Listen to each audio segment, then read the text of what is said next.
Hey.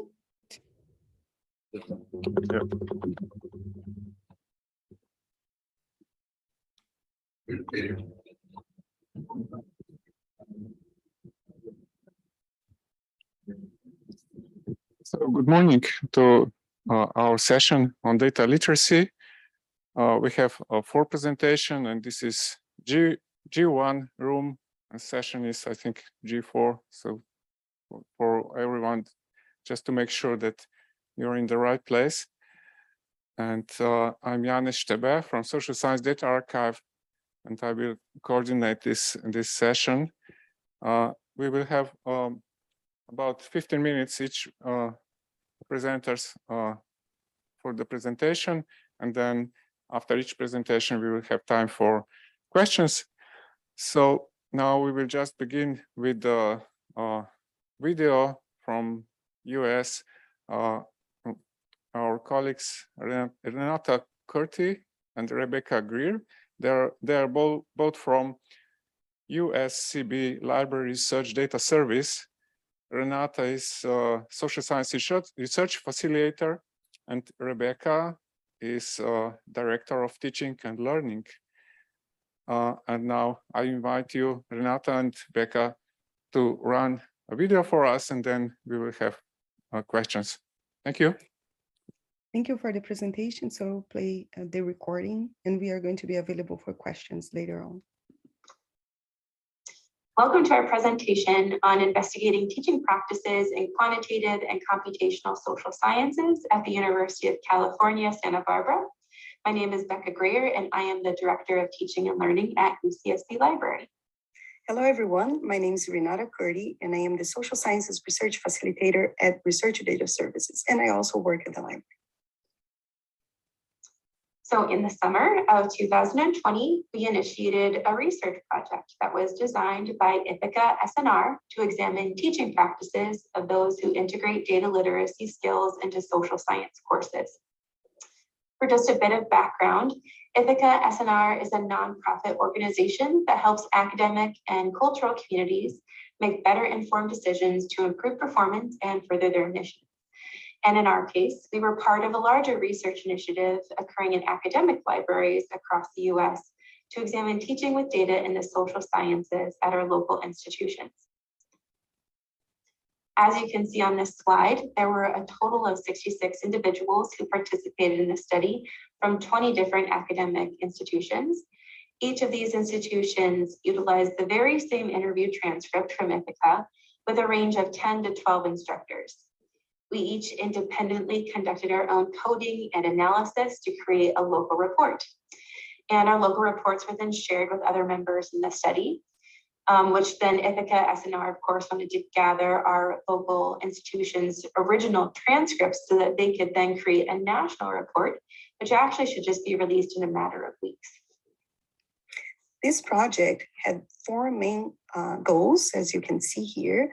First, we aimed at exploring the various ways in which instructors teach undergraduate students using data in the social sciences.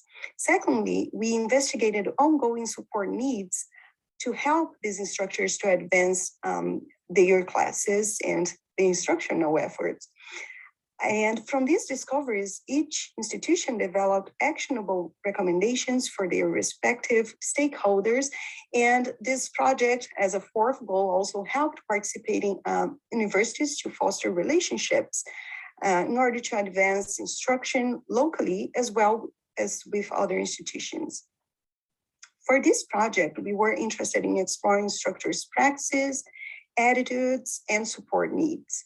Our sampling strategy considered instructors of record of any rank who had taught courses within the social sciences and whose classes focused on quantitative and computational data. At UCSB, there are a total of 12 departments listed under the social sciences division, but only the 10 departments listed here offer undergraduate programs and therefore were considered for our study in the sampling strategy. We also included psychology and brain sciences and geography, since these 2 departments interface directly with the social sciences. We invited 22 instructors to participate in our study, and our recruitment efforts and reminders resulted in 10 interviews from 6 different departments. Because our project was conducted during the pandemic, all interviews were performed over Zoom. We followed a semi-structured interview guide provided by Ithaca SNR, which included questions about instructors, courses, how students usually access and work with data in their classes, and the types of training and support they have and that they wished were available to them. All interviews were transcribed, and we used MaxQDA for coding and to support our analysis. So our analysis revealed a few recurrent themes across interviews, which we're going to present for you today. First, we identified 3 categories of learning outcomes, which each instructor aims to achieve as a means to develop students' critical thinking skills around data literacy. So we've categorized these goals into conceptual understanding, critical evaluation, and working with data and tools. It's important to note here, though, that these goals are not equally balanced by all instructors. The instructors we interviewed emphasized learning goals differently based on the nature of their course, of course. And relatedly, these 3 goals are not hierarchical to each other, nor taught in a linear progression. Each learning goal is distinctive, yet interrelated with other goals present in any given course. So again, in our study, conceptual understanding refers to an integrated view of theories and methods and concepts, as well as their possible applications. It also encompasses students' abilities to articulate reasonable questions, which can be answered with statistical methods. For example, a student learning about group comparisons should be capable of understanding the underlying theory and basic principles behind the most widely used statistical technique, the main differences and relationships between them, as well as the specific assumptions that they must consider.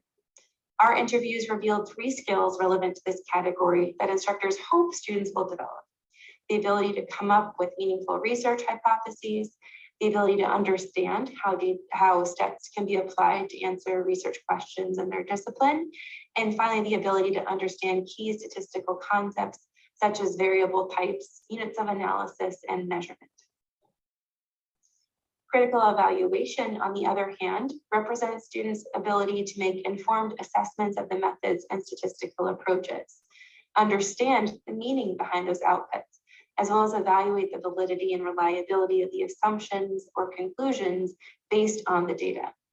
It also refers to one's ability to identify limitations of collected data, identify potential ethical concerns as well. Critical evaluators should be able to perform a plan of action based on their conceptual understanding of disciplinary knowledge in tandem with their ability to identify issues or gaps in the data in order to synthesize meaning. Our conversations with our faculty revealed 5 skills associated with this learning goal, which includes the ability to read beyond the numbers and extract relevant associations from the data and to effectively communicate their findings. The third goal that surfaced from our conversations with faculty refers to students' ability to engage directly with data sets, which means identifying and selecting existing data sets, gathering, managing, and manipulating data, as well as operating, at least at a very basic level, the tools that can help them automate analysis and also create visualizations for them to convey meaning. We found 6 skills relevant to this category, as noted here, including students' ability to perform basic coding and feel comfortable using statistical software to perform basic analysis. They also need to create visualizations and test their hypothesis in this learning goal. A few common challenges related to teaching with data emerged from our conversations with instructors. They believe that creating opportunities for students to engage more actively with data represents a fundamental shift in traditional pedagogy. Instructors acknowledge that most time, their courses are the only ones offered in the curriculum focusing on quantitative and computational approaches. This added to students' often limited entry knowledge and lack of confidence to perform statistics prevents them from advancing their classes and fulfill all existing knowledge gaps. According to interviewees, students' lack of confidence is often associated with the fear of math and tech, which pose major barriers for students to achieve the expected learning outcomes. Instructors also express their lack of bandwidth to engage in a community of practice around teaching with data. They express the willingness to openly share the instructional materials, such as course syllabi and assignments, and are also ready to use and reuse materials designed by others.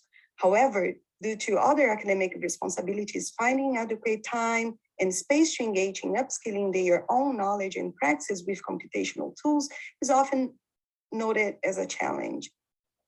One way they try to overcome these issues is leaning into teaching assistants that have been more recently trained on the latest tools and technologies. When an instructor, personal research requires a skill set they have yet to cultivate, they engage in cross-departmental collaborations to bring those with more expertise. Instructors also express what types of support they would like from campus. They wish there was some sort of one-stop shop locally to discover professional development opportunities around quantitative and computational data for their own learning and development. Instructors also mentioned that if students were offered more extracurricular learning opportunities to allow them to more easily navigate through their coursework, materials, and assignments, that would be very helpful to their classes. We also learned from instructors that there is a need for more support in existing campus computer labs. There are often challenges with reserving these labs, receiving technical support in a timely manner, as well as finding labs which are equipped with the necessary technology and tools to support their coursework. So as we reflected on the findings from our local report, we have come up with some conceptual and some practical ideas as to how we can offer complementary support services to our local community of teachers in the social sciences. The first realization we had from these interviews is that we can do much more to improve our outreach and communication to faculty and staff with the existing services and resources that we already provide at UCSB Library. In our library, we have subject librarians that liaise with each department and many of the programs on our campus. And many of these librarians already have a practice of sending their faculty regular communications, whether that's through departmental listservs or electronic newsletters. So Renata's department, Research Data Services, can actually work more directly with these subject librarians so that they can incorporate announcements and updates regarding existing professional development opportunities that we have, such as carpentry workshops that take place in the library and other events that are relevant to the instructors' needed skills that they express through these interviews. Relatedly to the effort of relaying available resources and services, we think our library can do a little bit more to support our library staff in getting the training and experience in using the computational tools and open technologies available to our community through UCSB Library. While it's not expected that all library staff will become experts in these technologies, we believe that developing distinctive opportunities for librarians and staff to upskill and participate in communities of learning would help to foster a dialogue that promotes awareness and use of these tools and services more broadly. We hope these dialogues can then be extended to existing data-related campus groups, such as at UCSB, we have a group called the Data Science Initiative, another called the Data Lab, and a Quantitative Methods and Social Sciences group. And lastly, we think some partnerships can blossom from this project, including one between my department, Teaching and Learning, and Research Data Services, Renata's department. So an intended deliverable from this work is to create an online module for foundational data literacy concepts and skills. My department, Teaching and Learning, we've had some success with creating asynchronous digital learning objects that can be easily embedded into courses through the learning management system. So our hope is that our collaboration together, we can further support undergraduate students to develop their confidence and familiarity with data literacy concepts, as well as engage that they can apply to their coursework at UCSB. We appreciate your time and attention, and we invite you to read our local report, which is linked here in this slide. And we also welcome you to read our conference paper for more details about the study. As mentioned by Becca before, the national report is about to be published. And if you would like to check Ithaca SNR website, it's coming out soon. We look forward to hearing from you and to take any questions you may have for us. Thank you. Thank you.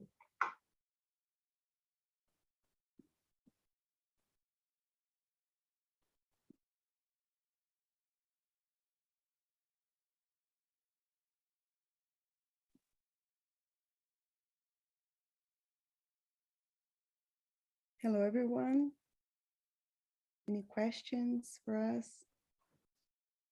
I see one in our chat about the slides being available after. Okay, can you hear us now? Yeah.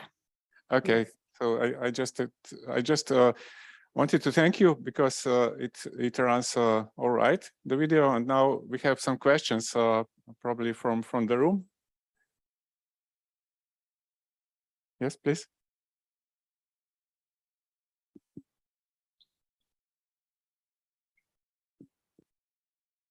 Thanks.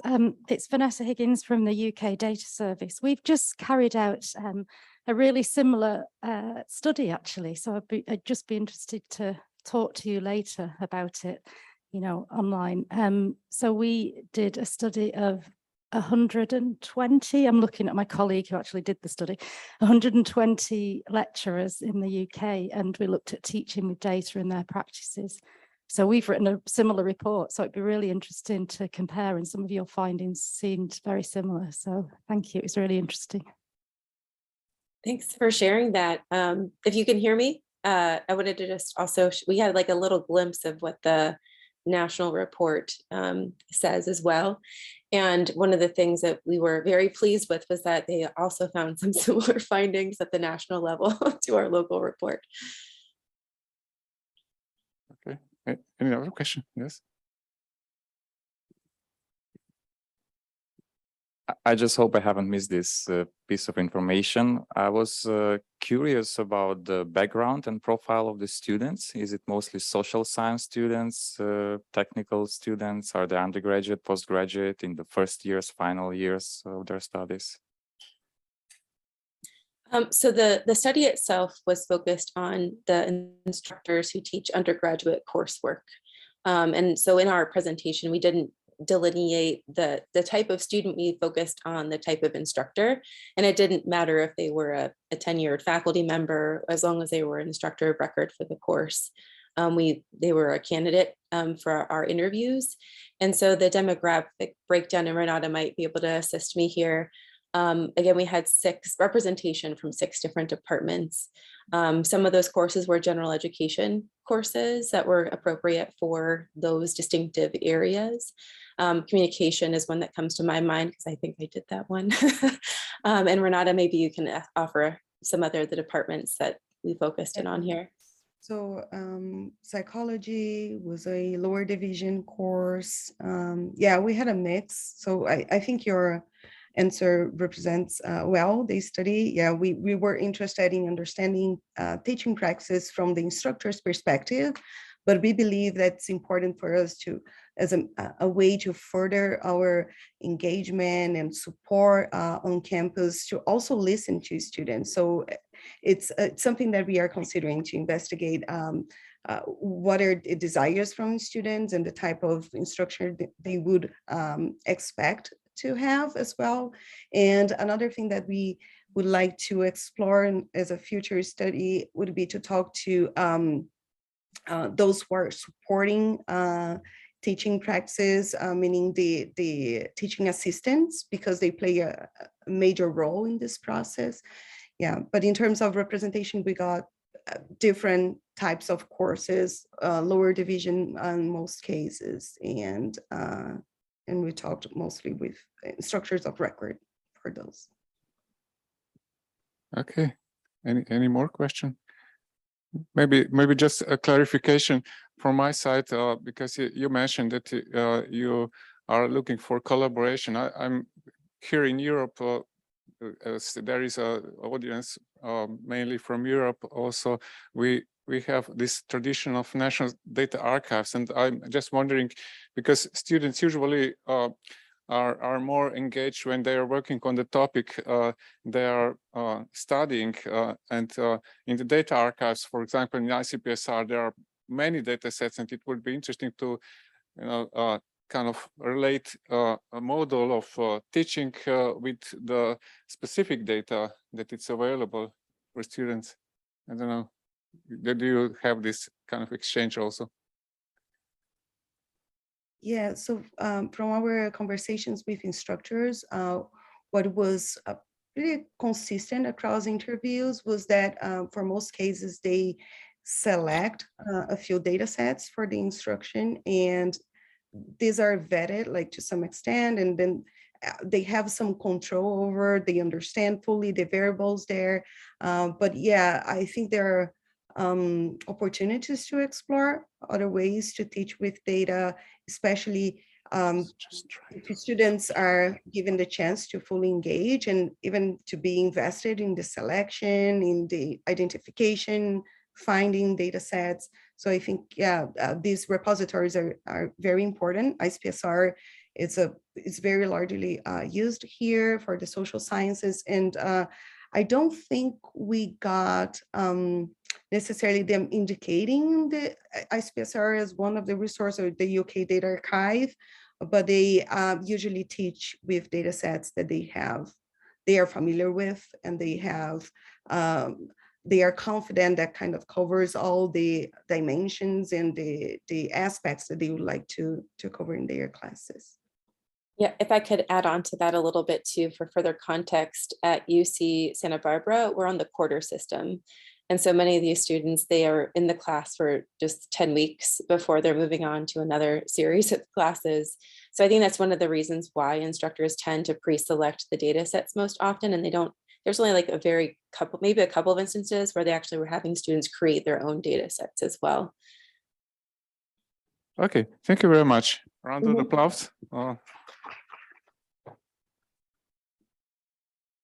And now we have next presentation from colleagues from France. Annie Lehmans and Vincent Liquète are both from University of Bordeaux, and you can also tell more about you, and the floor is yours. Thank you very much. I think we are the only French people here, so please forgive me for my English. This presentation concerns the work of a research team that Vincent, who is here, and I represent. We are researchers in information and communication science, which would be library and information science for you, I suppose, in Bordeaux University. We are working at the National Institute of Teaching and Education, which is preparing future school teachers at a master's degree. We've been working for many years in promoting information literacy in teachers' curricula. Information literacy includes data literacy, which we design as data culture. This presentation concerns a research project on data literacy for school teachers, which is called DEFI, Data for Education, Training and Innovation, funded by the French Ministry of Education. In this project, we try to understand what teachers and future teachers consider and understand as data, what they do with the data, and what they could do to improve their teaching practices using data. So we work approximately in the same way as the previous presentation. We consider primary and secondary school teachers from many different disciplines. This presentation will be organized in 3 parts. The first will present our scientific approach. The second will present the methodology. And the third, the perspective for teacher training. First of all, I shall notice that the topic data is mentioned in school programs and challenging school disciplines. We could define data if we consider what the common meaning is as something to be valued, as improving the image of public policies, especially in open data policies, something to be protected as challenging human rights, something to be used as a consumer goods, in EdTech, for example, and something to be taught as an object of prevention and education.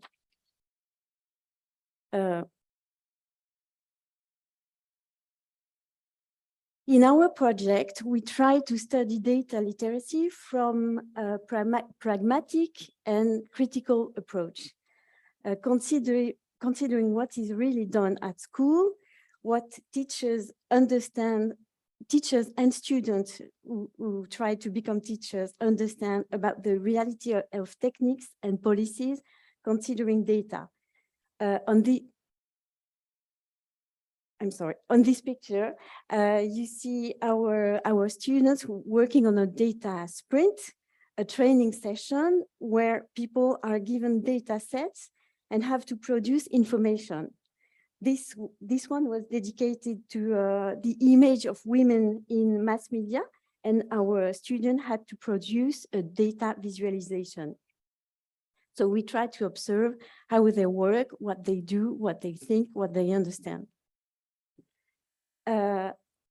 Considering data in education means addressing political issues, because we have to understand the decision of disseminating public data. We also have to understand how data are used and what using data requires as mediation and information skills. We have to consider cognitive issues, emotions, fear of math, as was said before, and understanding of statistics, and also visualization. We have to consider technical issues, understanding the information life cycle and data processing, and at the end, understand ethical issues, the status of information from data production, and its impact on our lives.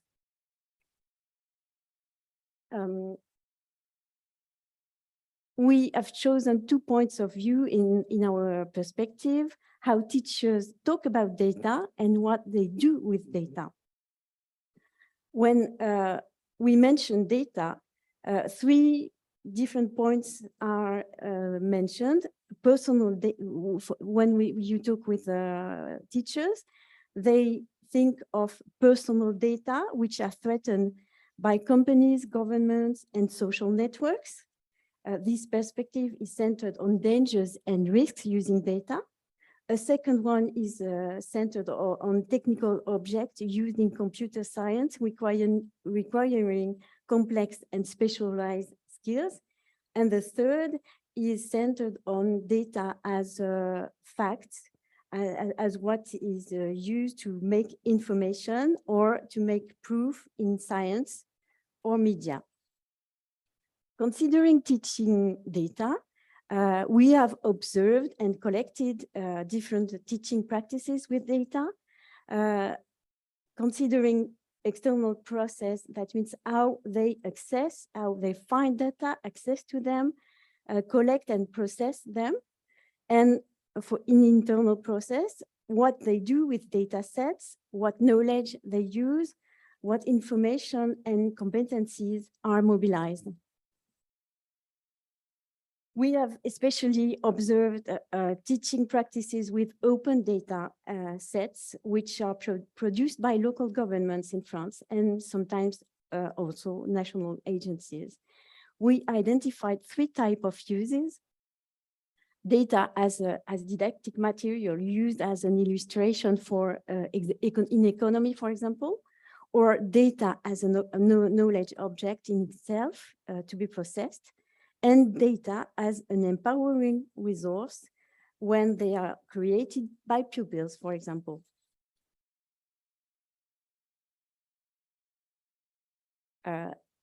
In the second part, I will mention the 3 directions of our research project, which are governance, data governance, pedagogy, and evaluation and curricula. In the first perspective, when we talk about governance, we are interested in the actual decision-making processes more than in formal structures, and in plural public actors and participation modes. We analyze the discourses on data in public reports, for example, and school programs, and what is done with these programs. This axis of data governance concerns the way in which data are produced, collected, organized, and made available, but also on the political strategies that explain choices and decisions concerning these activities. In the school programs, we have identified several ways data are mentioned. In some programs, they are mentioned as personal data to be protected. In other, as a part of big data in marketing and management, for example. In others, as something to build information and knowledge. In other, statistics, and then something to improve competencies and media and information literacy. We are collecting practices and representations in several groups, teacher training workshops, workshops at the university, including teachers, future teachers, and instructors, student training sessions at schools, and sometimes things like contributions to OpenStreetMaps, for example. We made a big survey, which is still on among students participating to training workshops. We had about 100 respondents, and we made 2 surveys, one for the teachers and one for the pupils, on their understanding of the meaning of the word data and on their uses with data. This is one word cloud on the question about what the word data means for them. Another question was about the most difficult tasks when they work with data sets, and the first answer was correct that data sets, so technical skills. The second was finding activities with data. On another question, when we ask what are the most important topics for education in data literacy, the first answer was mastering scientific methods. And the second was being aware of personal data. The third direction we take in our study is evaluation. Evaluation and competency frameworks, which we consider from the assessment tool used in France, which name is PICS, and which is mandatory for pupils, in which data processing is considered as a main competency. PICS is an online platform open to access and certify digital skills. So we haven't yet really worked on this topic, but we will study it. To finish, I propose to present a view on the perspective of for training teachers with data literacy. Considering political strategies, data literacy challenges power issues and a competition between edtech companies, national governments, local governments, teachers, and, for example, activists in hacker culture, who do not share the same interests and the same view of using data. There is also a competition between school disciplines around data. Considering political perspective, data literacy gives the opportunity to work on digital skills from computer science, and on the same time on critical literacy, for example, with the media and information literacy perspective, which is more related to humanities. It means that teachers have to master in the same time technical skills and sociological, economic, political challenges addressed by data. In conclusion, as information and communication science researchers, we try to implement a multidisciplinary reflection on data uses in education. We're interested in the production of information with data, and also in the reception of information by young pupils whose relationship to information, knowledge, and the truth is in progress, guided by teachers. We think that it is necessary to define conditions for education, which include reflection on information and how it is created from data. This cannot be made with only technological solutions, but also with critical thinking. The aim is to make pupils and students inquirers or investigators, as Célestin Freinet, the French Freinet, or the American John Dewey suggested. We try to understand and propose solutions for the teachers to make pupils investigators using data. You will find some information on our website, and we will answer your questions and be happy to share with you your experiences. Thank you very much. This was very interesting presentation, and now I'm sure some questions are there among the audience. Or if the online audience want to ask a question, just unmute, maybe.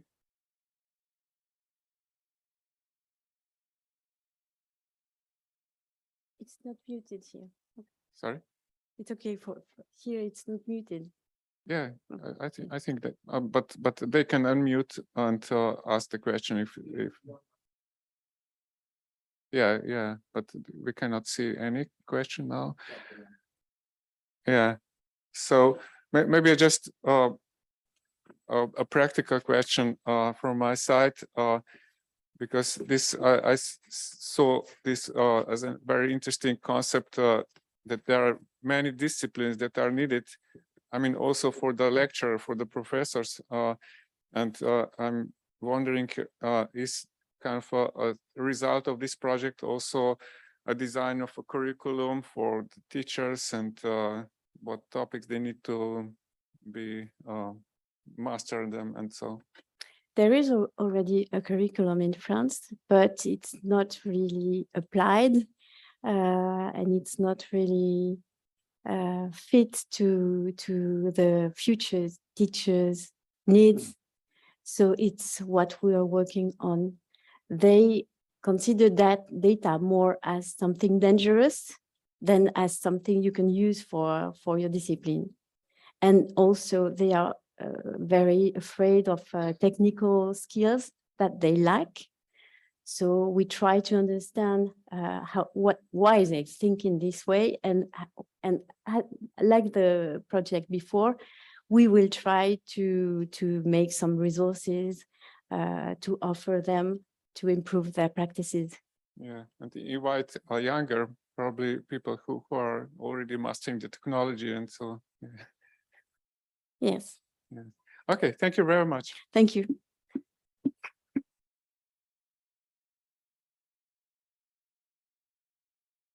Now I will introduce our next two speakers who came from Czechia.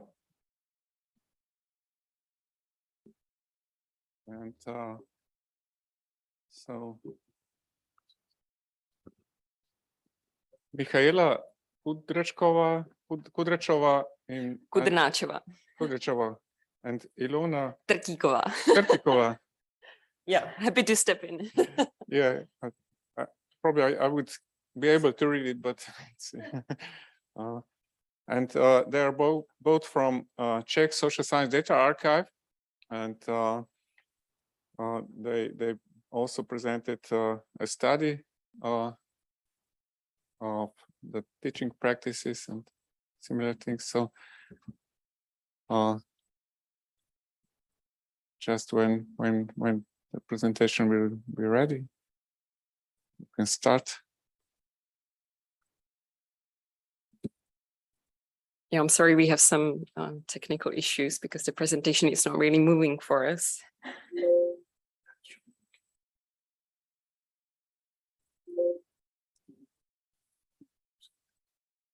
Is it moving on Zoom as well? I don't think it is. Maybe we have to share this as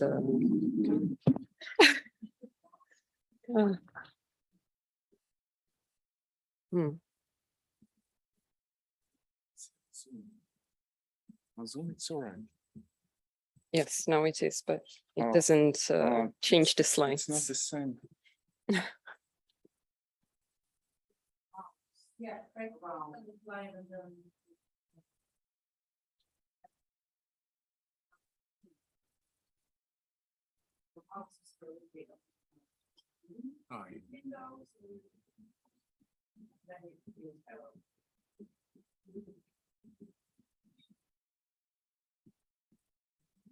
Mariana, can you come here?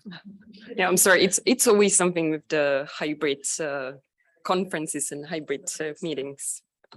I'm not sure I will be able to help.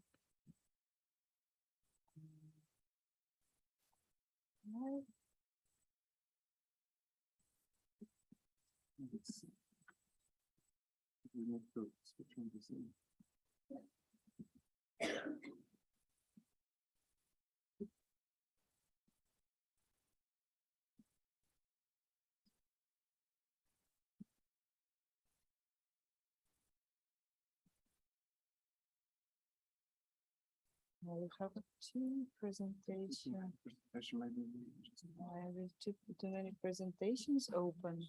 The previous one.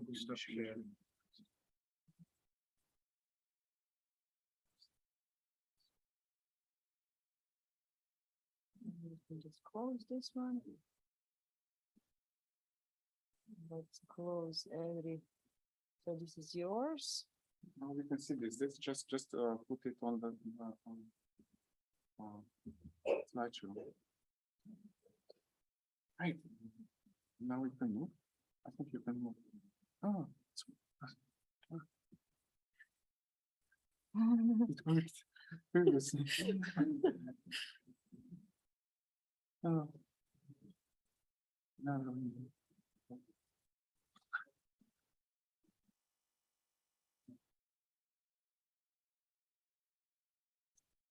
Not sharing. No, close this.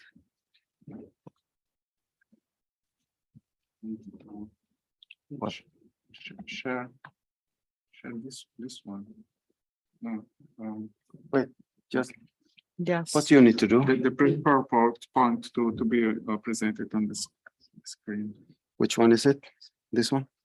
It doesn't run. Probably you. No, it's not there anymore. It's not this one. It's switched off. You can Okay. open it here. Mhm. On this one. Yeah. This one? Yes. Okay, now just on It's the good now.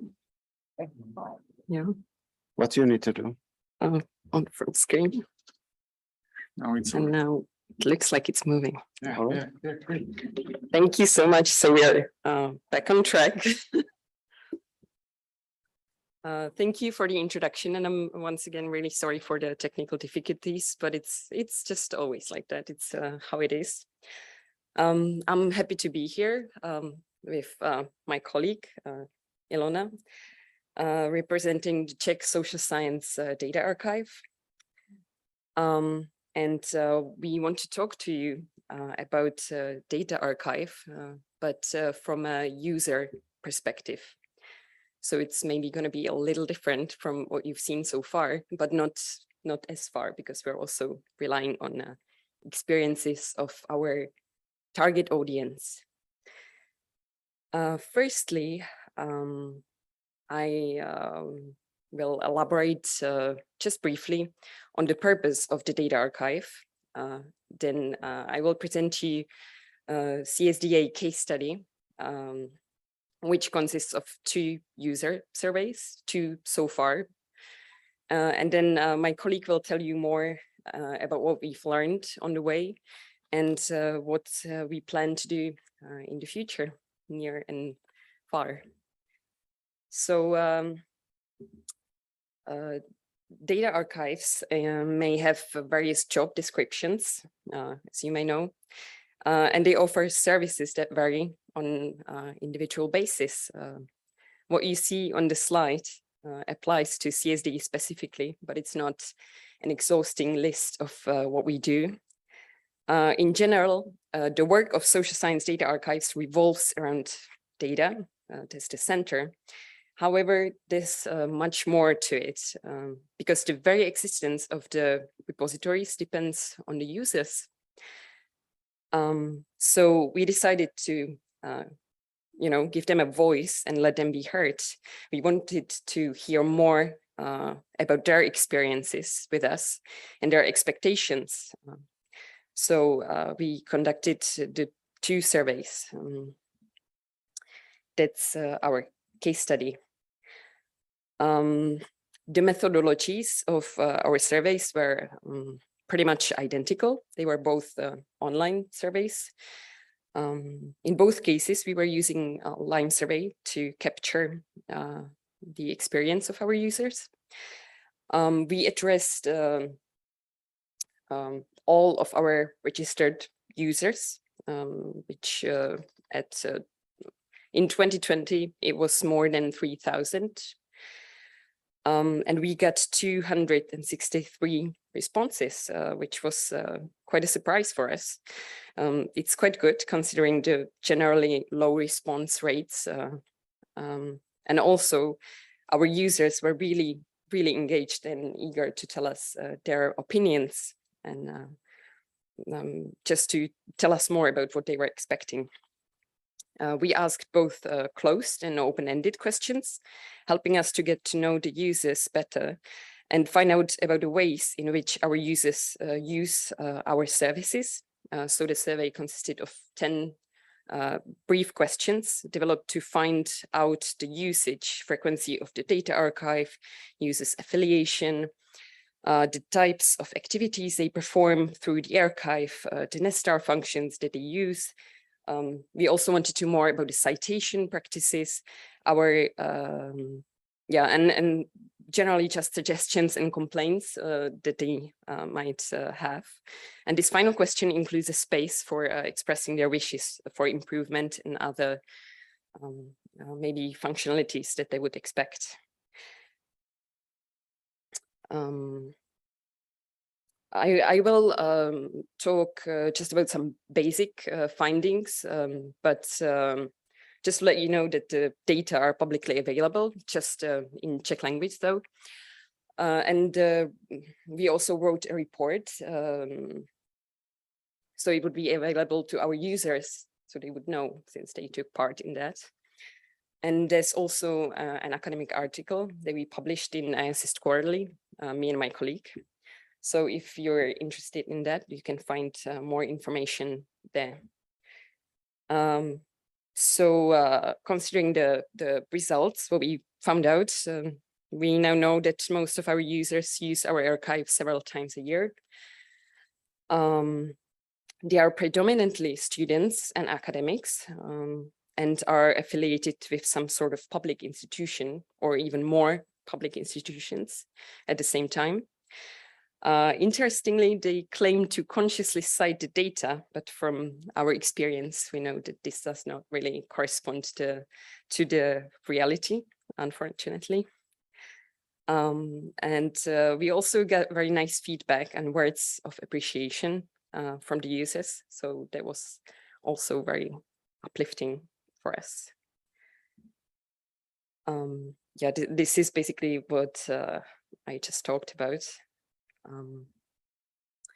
There was also another survey in 2022. It was also an online survey questionnaire. But since about 10% of our users are English speaking, this time we decided to distribute the survey in both Czech and English language to reach wider variety of users. And the retention rate was very, very similar to the previous survey. 281 users responded. The data collection was also at similar time of the year.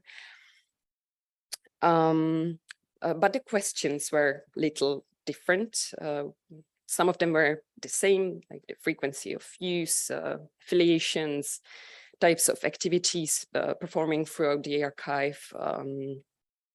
We also wanted to know about what other data archives they use, and maybe some suggestions once again. But then we also wanted to have a slightly different topic and ask about different things. So we included also questions regarding open science and fair data, and we also wanted to know more about producing and sharing data practices. The output is not yet out, but once again, we will publish the data that we have on the users. And also there will be a report once again, maybe some other academic article. We will see how that goes. If we feel like we have something to say, then there might be something else, but we will see about that. Yeah, so I can share with you just some preliminary results, the most important and interesting things. So we now know that about 60% of our users use exclusively CSDA. And among the 40% who use also other archives, they are using IASSIST or UK data archive, and also Slovakian data archive, probably due to language similarities with the Czech. It's interesting to know that fair data is quite an unknown term to our users, but open science is more widespread. But then again, that's something that you would maybe expect because the name is self-explanatory. And it's very, very interesting that almost 66% don't do anything with the data that they produce.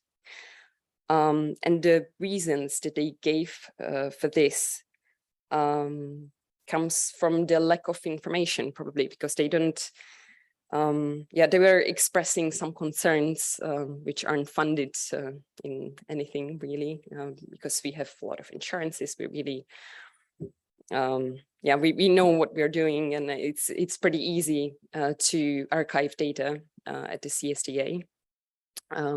So this is something that we can maybe fix, because a lot of them were willing to give us the data if you can ensure that it will be safe and they will stay the owners and things like that. Yeah, so now I will give the word to my colleague. Misha.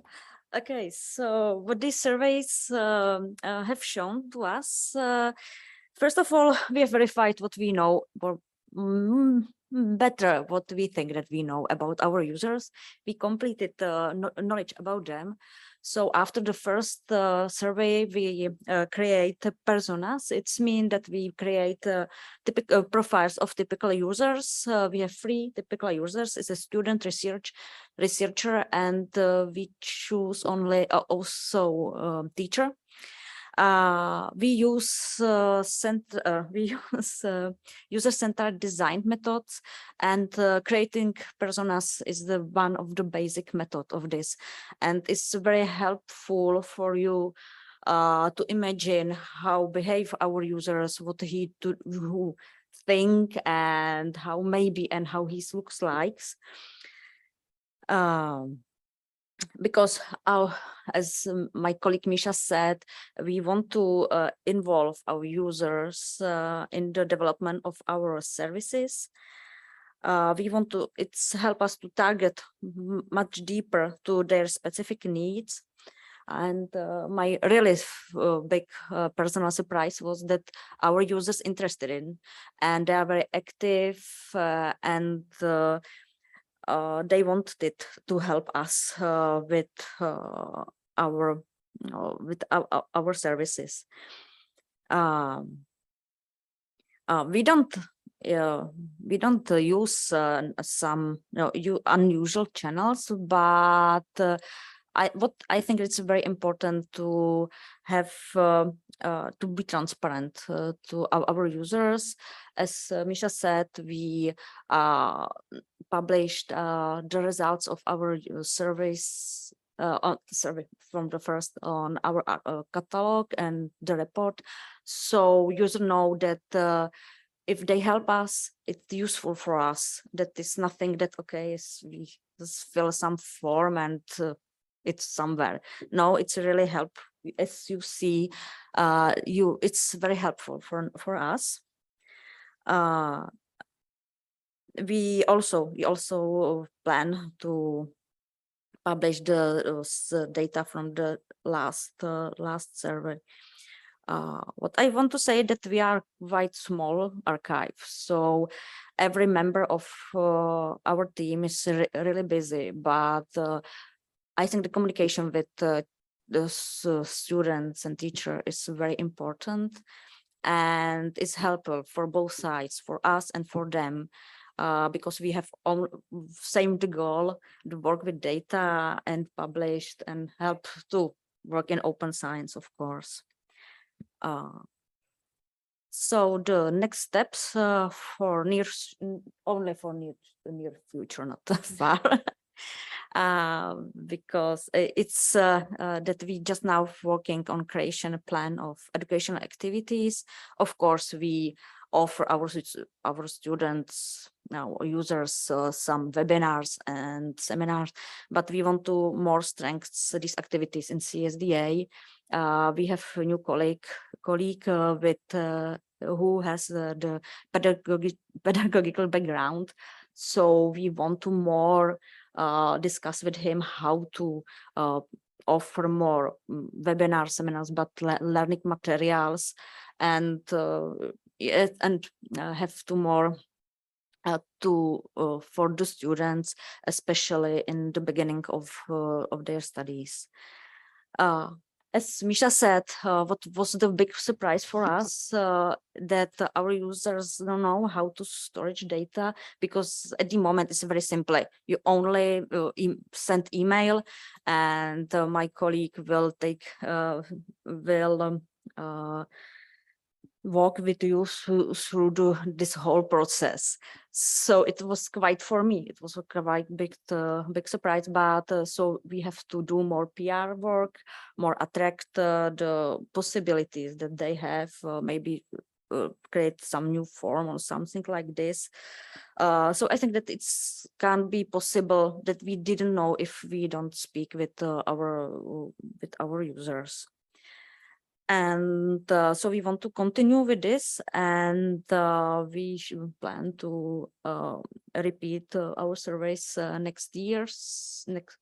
2 years we discuss, and only we change the topic because it's our target audience isn't changed very much, so we need it's like it's a process, because the sharing data just now it's to be more and more important, so we change the question in case it's up to situation in Czech Republic. So thank you. Maybe Misha, can you something add? No, I think that it's been long enough, and we are back Yes, on track. So thank you. Thank you. Wonderful presentation. And I'm sure many of the data archives, smaller or bigger, share similar experience. And probably maybe someone want to comment on this, the communication. Yes.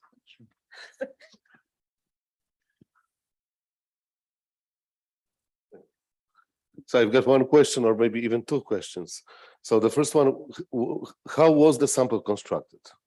So to the study, or both of the studies? I mean, so was compression of the survey offered to everyone who visited your webpage, or is registered as a registered users, or downloaded something in this period you mentioned, and so on?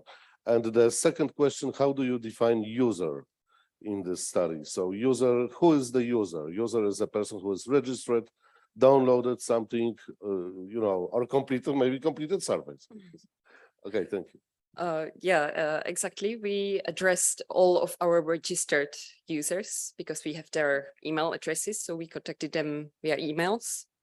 And a user for us is someone who is registered at our data archive, but who has used our data archive, not necessarily downloaded the data, but at least looked at the Nestar and has claimed to use our data archive at least, once in their life. Okay, so how many? So maybe one additional question. So how many such emails did you send? So I mean, the question is directly about the response rate. I don't remember the precise number, but it was in 2020, it was around 3,300 emails, maybe a little more than that. And this year it was around 3,600 emails. That means it's about 8%. So something. Yeah. Okay, thank you. Okay, thank you very much. Maybe we switch to the next presentation, and then perhaps at the end we can have some more questions.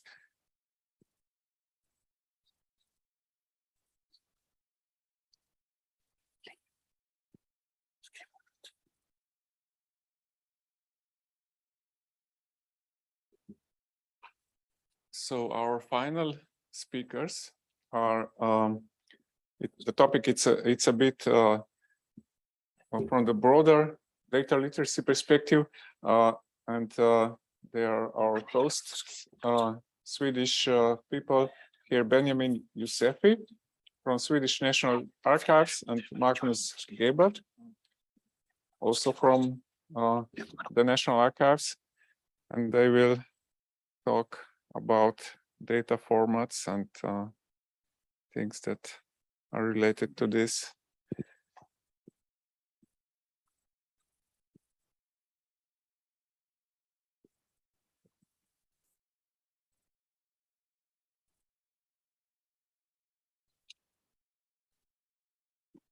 It works.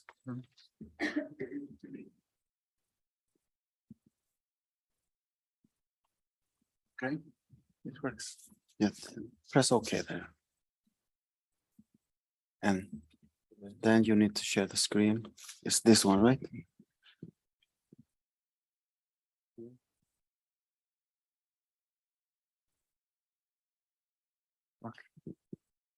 This is for our Zoom audience. Sorry that previously you just saw our camera. Now I think it works. So please, yes, you can start.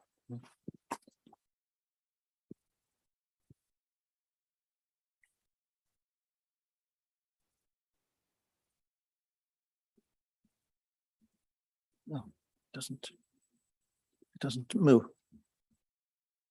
No. Yeah, you just have to.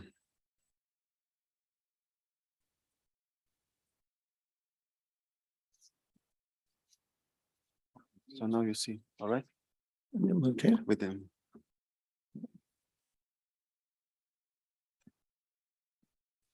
Okay, these two. Yeah. Okay, I'm Magnus Geber, and I'm going to do an introduction about file format, and then my colleague Benjamin will follow. We are coming from an ordinary archival sector. Actually, I attended the IASSIST conferences 1993 and 1997. At that time, there were not so many conferences about digital archives among ordinary archives, but that has changed this century. In the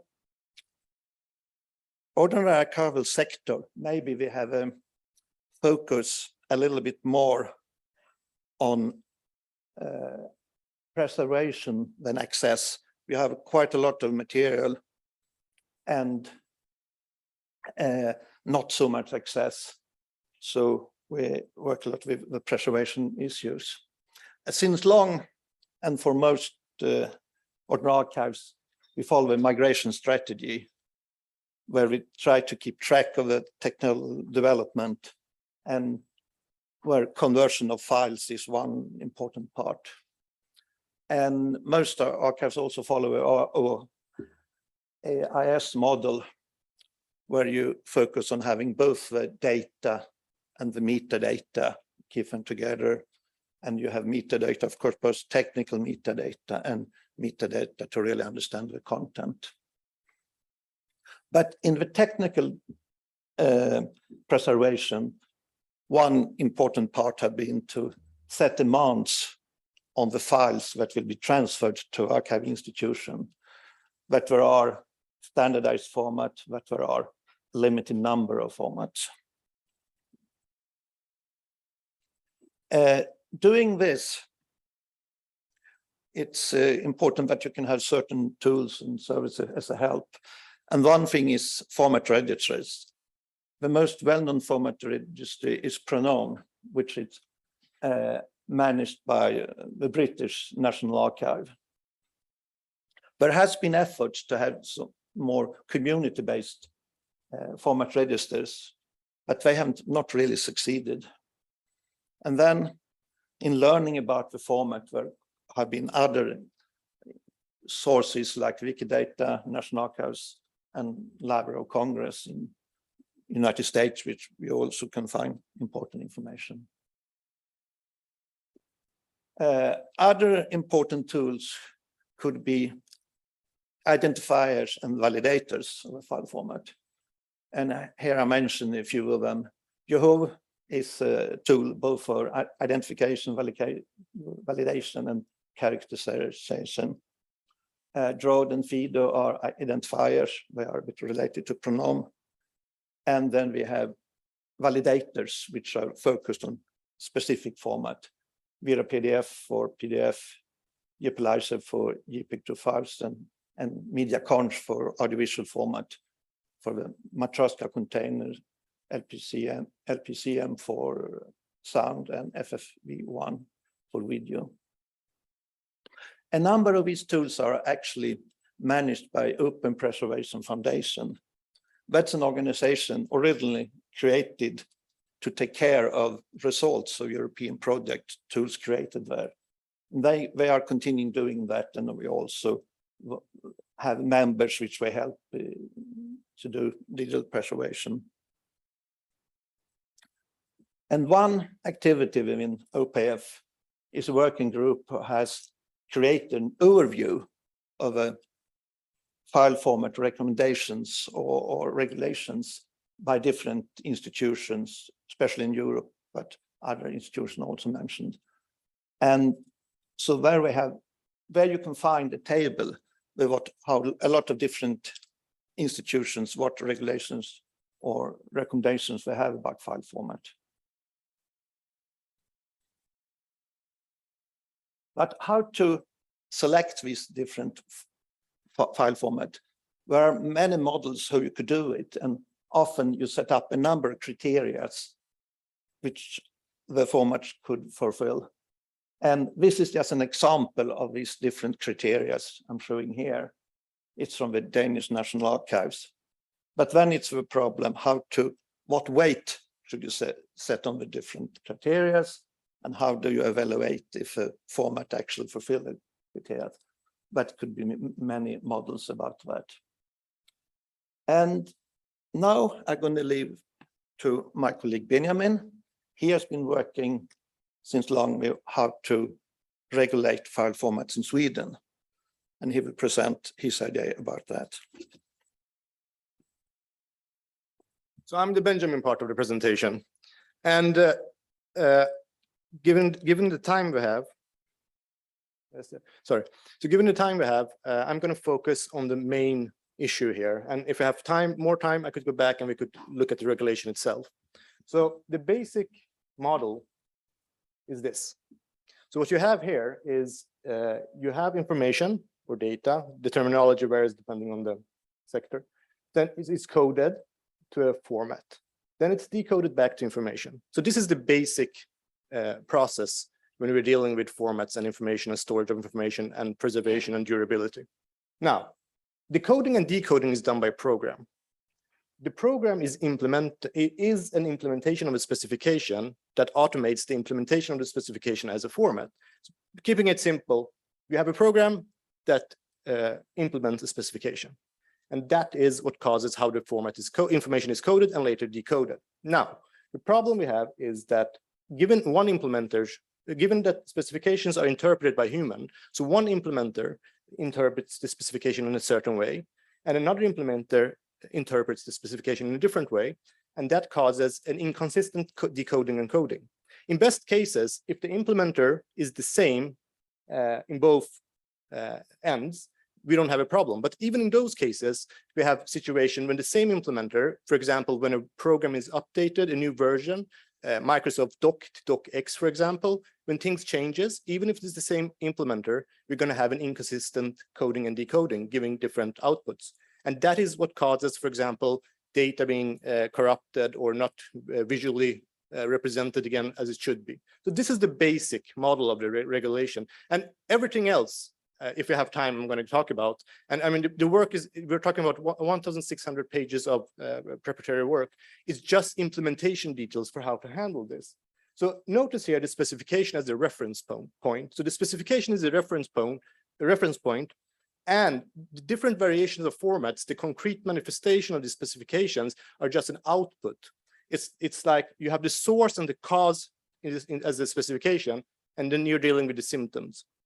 So one important aspect of the regulation is to regulate reference implementation and technical controls. And these are intended for measurability. So we could measure how the format is created and how the output is evaluated. So with reference implementation, it basically means a concrete example of this implemented specification. And usually that's software, like a program. You have a codec that implements, for example, MPEG-4. You could use that. And as long as you use the reference implementation, you should be able to, we should be able to know that the coding is, as long as the coding is done according to reference implementation, then we know how the coding has been done. Now, a different approach is to use a format. So that we could create a format as a reference implementation. And what that means is any program that creates a format similar to the reference implementation format should achieve the same results. Now, a different approach to reference implementations is technical tests. Technical tests are basically criteria. So we take a format and we evaluate it according to certain criteria.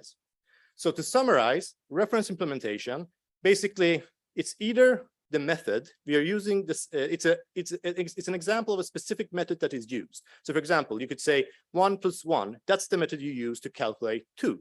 There are other methods, but the as long as we use the reference implementation, then we know what method was used when creating the format. And the other aspect of reference implementation is that the output has to be 2. So we know the output has to be 2, then it doesn't matter which method we use to calculate 2. It could be 1 minus, this is embarrassing, 4 minus 2, for example, or some other methodology. And the technical control basically is we have a format, then we have certain criteria. For example, we check the syntax, we check the metadata and so on. And that's what technical control is. So this is the basic model. So if anything is important of what I'm saying today, it's this. So let's go back to the problem. So this is a simplified overview of the problem. So we have an organization, and they have certain preconditions and circumstances. For example, an organization could have certain resources, economic. It could have certain employees with specific knowledge and competence, and it has, of course, specific needs and requirements. So certain organization works with certain goals, and other organization works with other goals. So a concrete example of this would be that some government agencies in Sweden, they have an organization, and the people that work in the organization and our organization culture has made that they like to work with XML. So that's what they can. They like to work with XML. Some other organizations like to work with PDF. So that's what they're good at.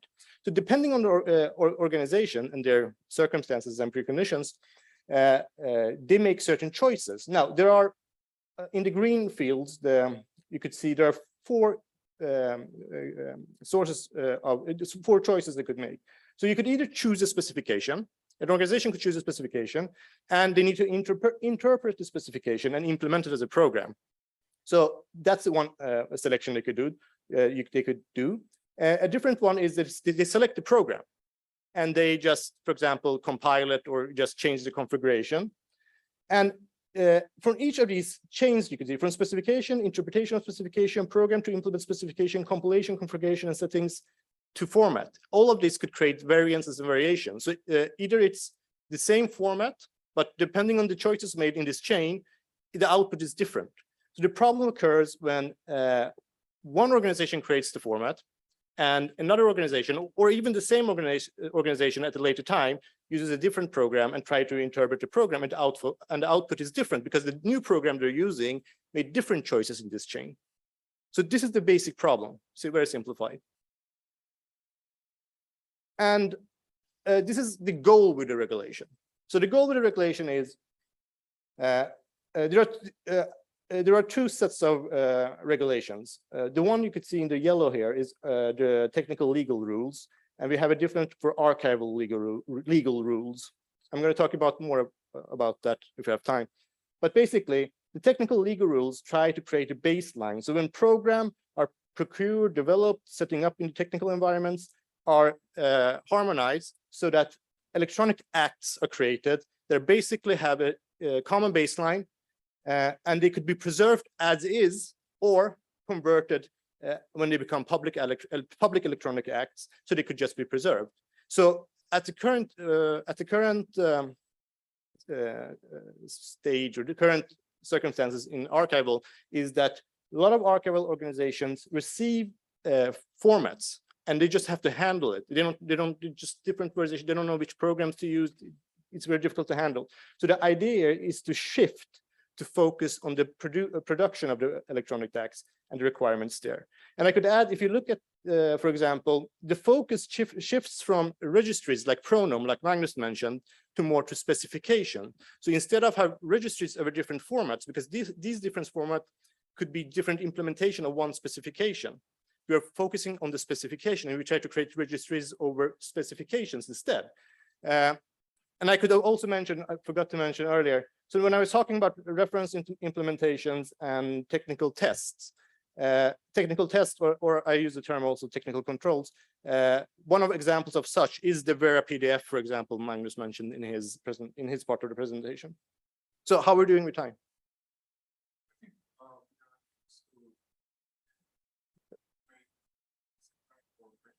That's good. So I basically, what's left of the presentation, I just talk about certain nuances of the regulations.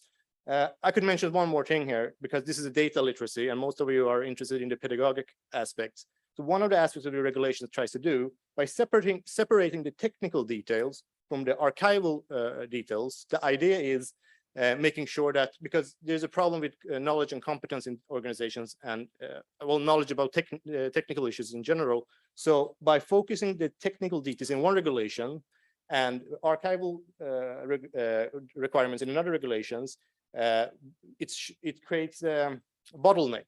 So we could separate a separation of concerns. So people that knows technical expertise could be focused on the technical parts, while the archivists and those, for example, that work with the data and work with the information don't have to focus. They just say, for example, I need this information to be editable, or I need to view this visually at a later date. Then the technical expertise will figure out which formats could be used to achieve this. So by separating them, hopefully the regulation would be able to handle the problem we have with knowledge and competence in public sector. So I'm going to stop there. Thank you. Okay, thank you very much.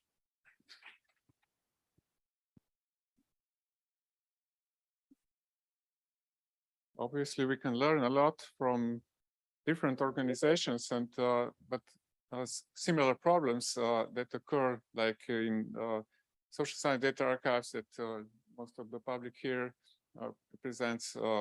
we also deal with, as this previous presentation showed, with the data depositors, and need to they need to be aware. I mean, you claim that it's simple, but obviously it's not so simple when you came to some details. So, are there any questions here? Yes, please. Yeah, thank you. May I please ask, how do you integrate the perspective of the users or the persons who create the data that eventually have to be archived? They have a certain set of tools. In many cases, it's the Office package that they give, and they have to live with it. They will not have PDFA because that costs extra money. Then we have a completely different field where we have proprietary data that are very special, very expensive to create.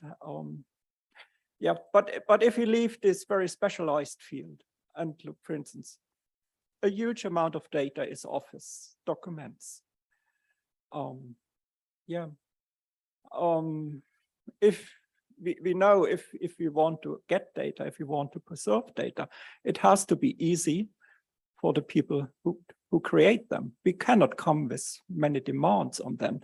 And if we come now with format E, and so, yeah, what would be the user perspective in this model? I didn't get it. I assume you have read the regulation and. No, I haven't. Well, okay, because in this presentation, I don't have the time to talk about the user perspective, but it's a good question. And basically what you're touching here is the second big problem we have is with the availability of programs. So it's they are mostly commercial products people use and so on. So what this regulation does, by shifting the focus on the specification, currently we're looking at all the specific formats being used today. So what we're doing is, by looking at those formats, we're trying to understand them and try to, for example, give recommendations on which settings to use, which methods to use in order to ease the conversation at the later stage. And as the regulation continues, how do I put it? And over time, we could change the practical focus that over time, for example, by focusing on making sure that during public procurement, the right programs are created, the problem will shift. So by then, the user will have the programs from the beginning that are suitable. So currently, it's the focus that Magnus talked about. So we focus on the formats as is and try to create recommendations from the specifications for how to handle them as today. So for example, let's take Word. So if you use Word correctly, you could just convert it later to PDFA with minor issues. So that's, for example, one aspect of how to handle it.